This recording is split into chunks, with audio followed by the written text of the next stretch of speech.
triar Filologia Catalana perquè m'interessava molt aprendre sobre la llengua catalana i la literatura del nostre país i per això vaig triar la carrera. No vaig pensar en què volia ser quan acabés, sinó simplement tenia ganes d'aprendre'n i vaig venir a fer-ho. Vaig estudiar Filologia Catalana. És un grau bastant complet perquè et deixa veure la part més lingüística del català, l'estudi de la llengua, la gramàtica, la sintaxi. Per altra banda, tot el que és la literatura i veus una visió molt àmplia de tots els gèneres literaris, la novel·la, poesia. I aquest any estic fent el màster de formació per professorat. Trobo que la meva carrera és molt bonica perquè no consisteix gens en memoritzar, sinó que sobretot hem de llegir. Hi ha classe, sobretot comentem textos de tot tipus, de narració, de teatre, de poesia, d'assaig.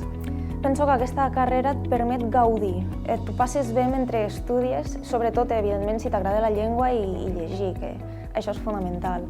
Si és aquest el cas, penso que és la millor elecció que es pot fer.